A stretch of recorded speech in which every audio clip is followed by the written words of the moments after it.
Oui, bonjour mes chers amis, j'espère que nous allons bien ce matin. Ça fait déjà un bon bail que je n'ai pas fait de vidéo.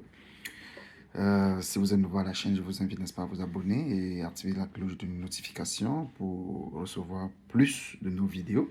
Aujourd'hui, nous allons aborder, n'est-ce pas, une question qui est actuellement en vogue, n'est-ce pas, dans les réseaux sociaux.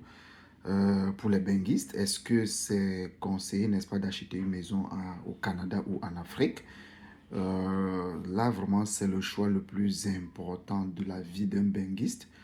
Est-ce qu'il doit acheter une maison en Afrique ou au Canada? Donc, c'est le titre, n'est-ce pas, de la vidéo d'aujourd'hui. C'est notre thème d'aujourd'hui. Nous allons explorer ce thème ensemble. Je vous invite, n'est-ce pas, à rester jusqu'à la fin pour, n'est-ce pas, non seulement écouter ce que j'ai préparé pour nous et aussi à pouvoir, n'est-ce pas, me donner votre point de vue. Oui, mes chers amis, vous savez, le Benguis vit dans une contradiction permanente. Lui, il gagne son argent au Canada et il est jugé, n'est-ce pas, sur ce qu'il a construit en Afrique. Là, vraiment, je centralise le débat sur les Africains. Je ne parle pas des autres immigrants, je parle beaucoup plus ici, n'est-ce pas, des Africains. Et s'il vous plaît, ce conflit, n'est-ce pas, pousse des benguistes, pour des immigrants, n'est-ce pas, à acheter trop tôt, à construire, n'est-ce pas, sans plan, donc ils sont pressés, à immobiliser parfois, n'est-ce pas, leurs fonds, leur argent. L'objectif vraiment de cette vidéo est de te donner, n'est-ce pas, une grille de décisions claires que tu peux prendre, éliminer, n'est-ce pas, les décisions émotionnelles, faire des choses pour plaire aux gens, ainsi de suite, et construire, n'est-ce pas, le bon ordre des choses. Donc vraiment, voilà les objectifs, n'est-ce pas, de cette vidéo. Avant d'aller plus loin, n'est-ce pas, il est important de faire une précision importante.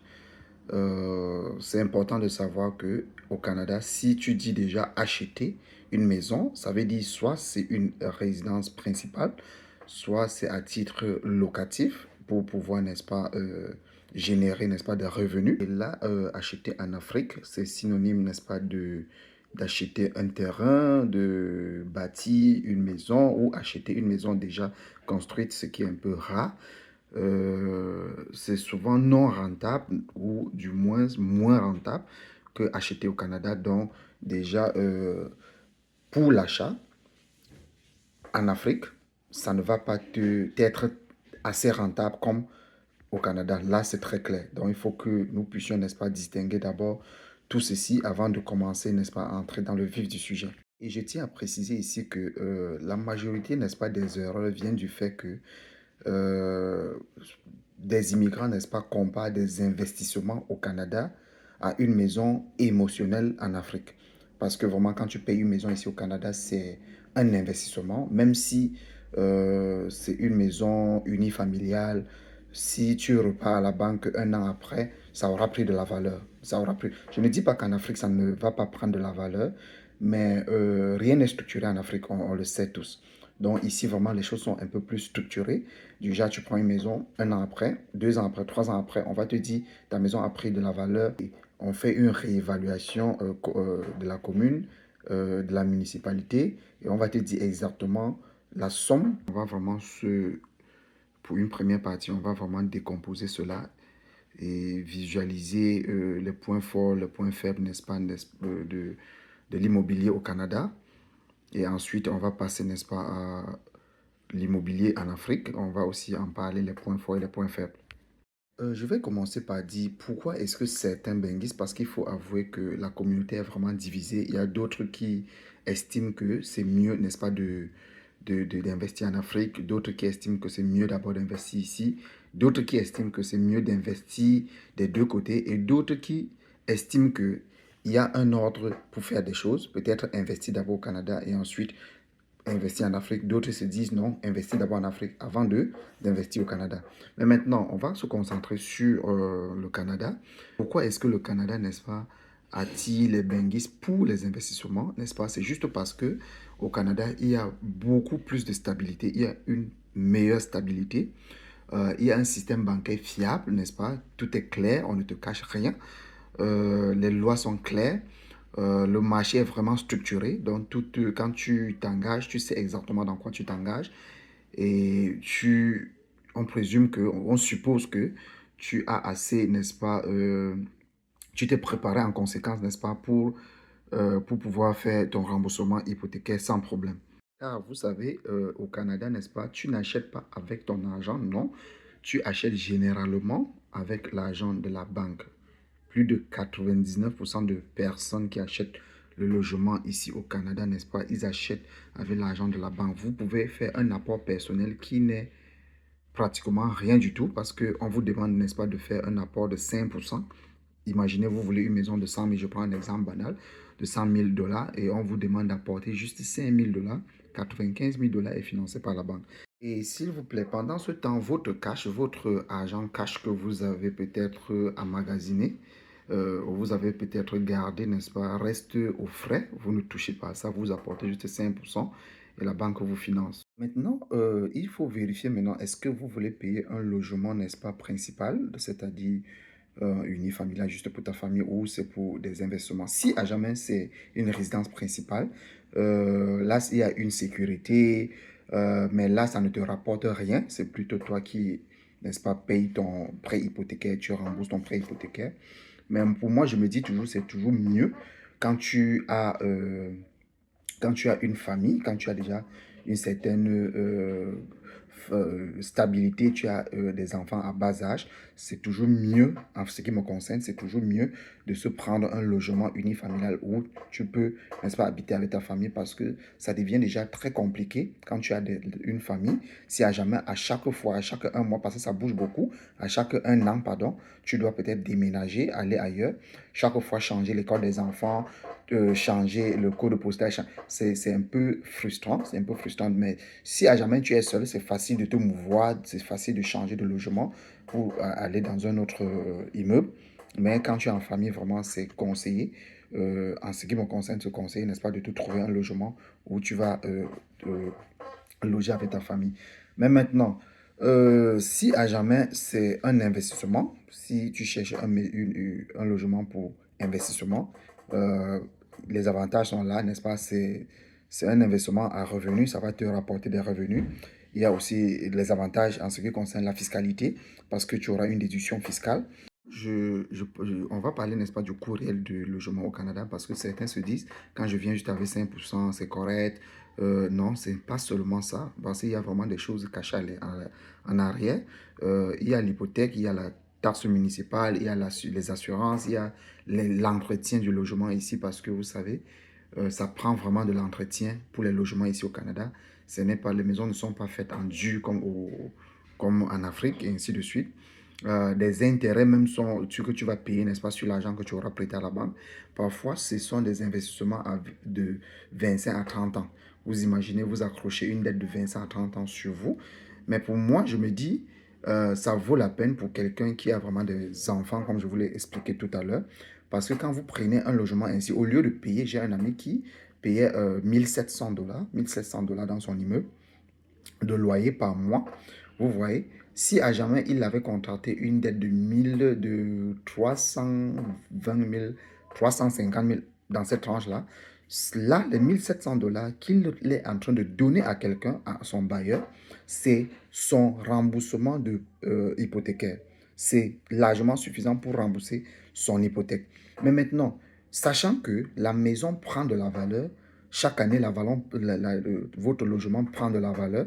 Ça veut dire que si vous faites 5 ans chez quelqu'un, ayant donné peut-être, je prends un chiffre comme ça, 2000 dollars de loyer, en 10 mois, vous vous voyez en train de donner 20 000. En un an, vous vous voyez en train de donner 24 000 dollars à un bailleur.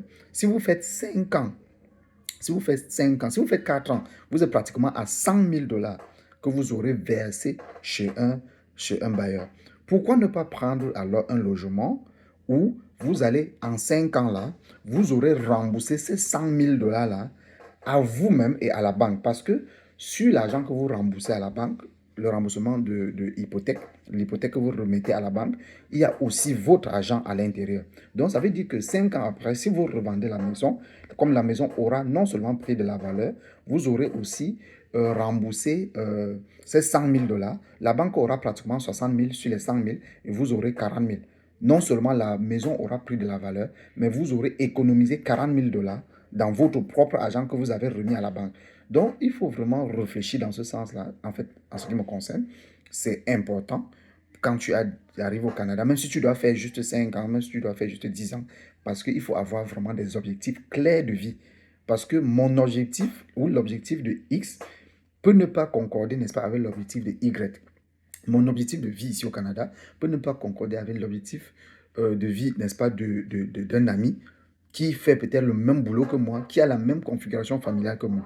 Donc, du coup, dépendamment de vos objectifs ici au Canada, de votre projet d'immigration, moi j'appelle toujours ça projet d'immigration, vous pouvez, n'est-ce pas, aller, mes anciennes vidéos, vous pouvez aller écouter, j'appelle ça projet d'immigration, dépendamment des objectifs qui sont à l'intérieur, n'est-ce pas, de votre projet d'immigration.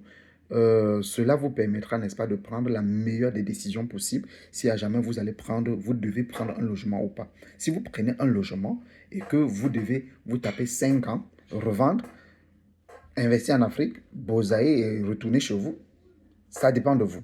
Donc voilà vraiment, il faut vraiment regarder le coût réel, comment est-ce que ça va se passer, le remboursement, l'entretien, l'assurance, ainsi de suite avant de se lancer. Il y a certains qui découvrent ces coûts après l'achat plutôt.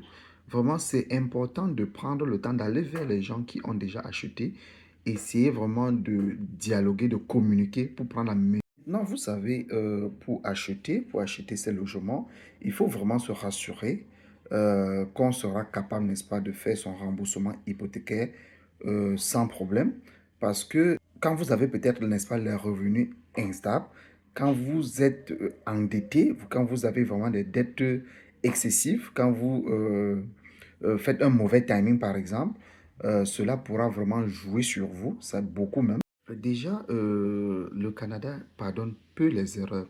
Et je voudrais aussi dire que pour l'achat du logement, il faut aussi regarder le statut. Si vous êtes un contrat de travail fermé, par exemple, vous ne pouvez pas dire que vous allez acheter une maison. Parce que c'est critique pour les... Je ne suis pas en train de tirer sur peut-être les contrats de travail. Non, j'ai juste une réalité, une analyse que j'ai faite.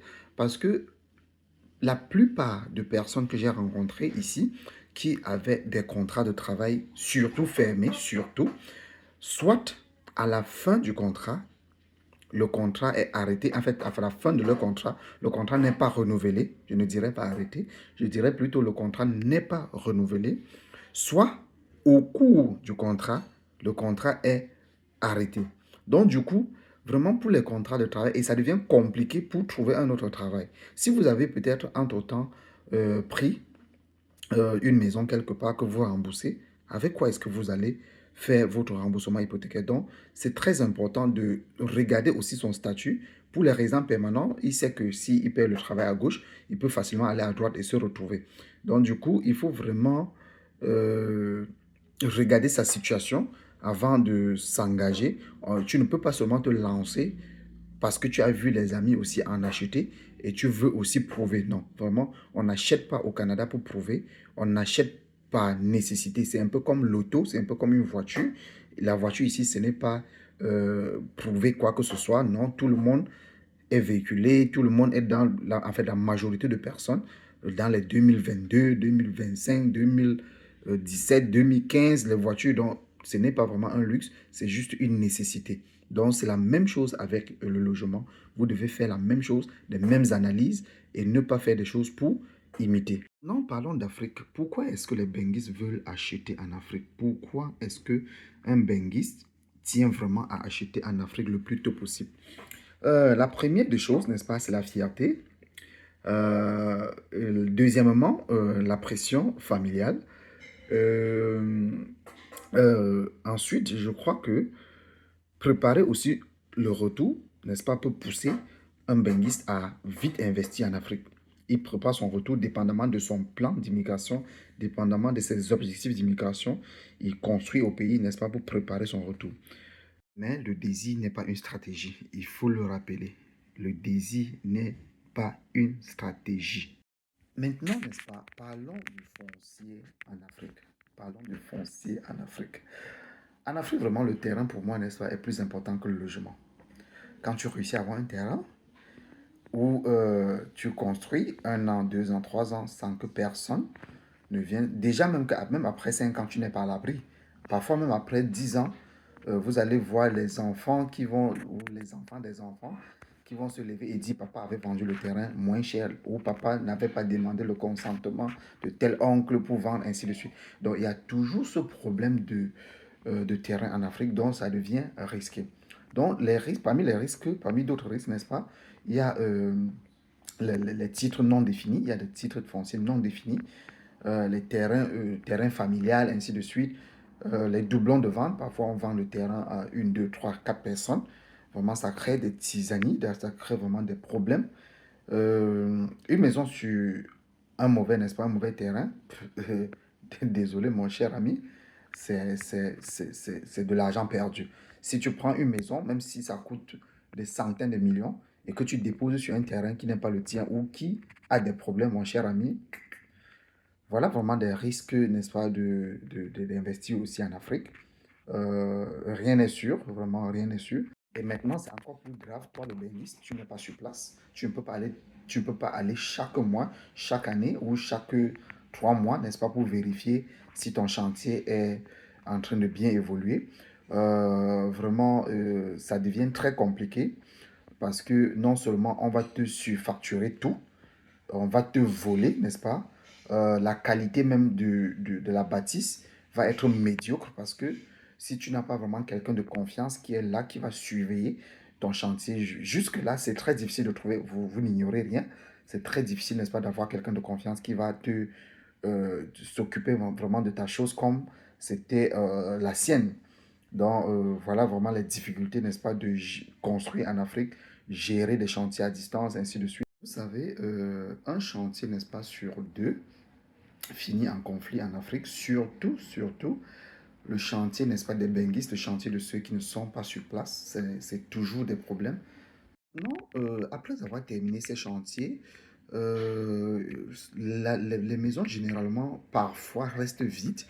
Ça ne rapporte rien pour ceux qui ont de la chance d'avoir quelques locataires qui peuvent même payer, tant mieux, mais la majorité, ça ne rapporte rien. Ça coûte chaque année, n'est-ce pas? Ça vieillit très vite parce qu'une maison qui n'est pas habitée, ça vieillit très, très, très vite.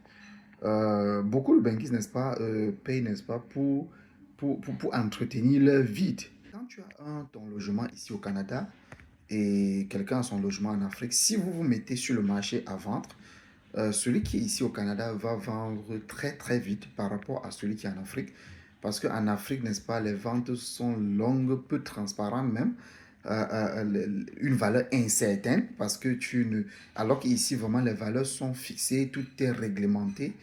L'immobilité financière complètement en Afrique parce que tu payes une maison, tu ne sais pas quand tu vas la revendre. Tu construis une maison, tu mets en location, parfois des locataires ne payent pas de loyer. Tu es loin, tu es à distance, c'est compliqué pour la gestion et tout et tout. Euh, mais si à jamais c'est juste un logement que tu as construit pour préparer ton retour, là il n'y a pas de souci. Tu sais que même si c'est vite, tu n'as pas en tête, n'est-ce pas, de revendre. Tu sais que tu prépares ton retour, tu prépares ta retraite sans souci. Là c'est correct. Mais si c'est pour investir, si c'est pour investir et espérer, n'est-ce pas, un retour sur investissement, c'est très très compliqué en Afrique.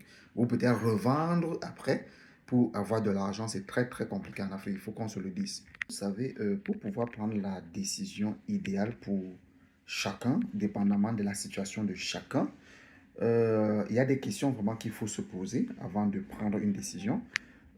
Tu te poses, n'est-ce pas, les questions comme les suivantes. Où est mon revenu principal? Tu te poses la question comme où puis-je, n'est-ce pas, mieux contrôler mon bien? Parce qu'il faut aussi regarder ce point. Tu te poses la question comme où puis-je, n'est-ce pas, revendre rapidement si à jamais j'ai besoin d'argent? Il faut aussi mettre cette question en priorité. Euh, Ai-je une vraie date de retour? Est-ce que, parce que pour construire en Afrique et dire je veux investir mon argent en Afrique, il faut que tu aies une vraie date de retour dans ton pays parce que tu ne peux pas construire et tu es incertain sur une date de retour dans ton pays pour aller occuper ce logement. Ça que c'est de l'argent bloqué, c'est de l'argent calé là pour rien. Et vous savez, en tant que businessman, l'argent est fait pour tourner, l'argent est fait, n'est-ce pas, pour travailler encore plus d'argent. Si tu t'es posé, n'est-ce pas, ces questions et que tu as trouvé des réponses, ça veut dire que tu sais déjà si tu dois investir en Afrique ou tu dois investir au Canada. Ce qui me concerne vraiment, je vais vous donner une stratégie en deux temps. Premièrement, investir au Canada, sécuriser quelque chose, investir, créer du revenu. Et ensuite, en deuxième temps, n'est-ce pas, investir, trouver un terrain sécurisé en Afrique. Tu lances un projet progressif, pas une fois, progressif. Et ensuite, construction finale pour ton retour. Parce que progressivement, tu vas concrétiser la construction finale pour préparer ton retour. Si vous parlez, n'est-ce pas, des erreurs à éviter, erreurs fatales vraiment à éviter, n'est-ce pas, acheter sous pression. Il faut éviter d'acheter une maison sous pression. Surtout, soit parce que tu fais des choses tu achètes pour plaire aux gens, pour construire peut-être, n'est-ce pas, trop grand, trop tôt, tout mettre au pays. Parce que vraiment, faut pas tout mettre, comme on le dit souvent, pas mettre, n'est-ce pas, tous ses œufs dans un même panier. Signifie que tu as réussi ta vie. Au Canada, non, ce n'est pas ça. Donc, il faut vraiment faire attention. Un benguiste intelligent, n'est-ce pas, ne choisit pas le pays où il va investir, non. Il choisit plutôt un ordre qu'il va utiliser pour investir. Donc, pour un premier temps, il investit ici, pour deuxièmement, il investit ça, ainsi de suite. Moi, je me dis, c'est la meilleure façon, n'est-ce pas, de régler vraiment ce problème de soit investir en Afrique, soit investir euh, ici au Canada, parce que j'en ai vu vraiment des gens payer ici au Canada et et perdre complètement le sommeil. J'en ai aussi vu certains qui n'ont rien acheté, mais ils ont une paix intérieure et ils vivent vraiment une vie de benguiste, comme on le dit là. Donc, ça dépend vraiment des objectifs de tout un chacun. Il y a tellement de paramètres à prendre en compte pour ce problème. Il y a tellement de paramètres à prendre en compte. Vraiment, ça dépend de ton objectif d'immigration. Ça dépend de comment est-ce que tu vois la vie même. L'argent doit travailler avant de dormir. Canada ou Afrique, dites-moi d'où est-ce que vous regardez la vidéo aujourd'hui. N'oublie pas, n'est-ce pas, de liker, abonne-toi, partage au maximum. Et je tiens vraiment à dire merci beaucoup, merci de m'avoir écouté, merci de pousser la chaîne encore plus loin, de partager comme vous le faites tous les jours. Et on se dit à tantôt pour, n'est-ce pas, pour une nouvelle vidéo, pour un nouveau contenu.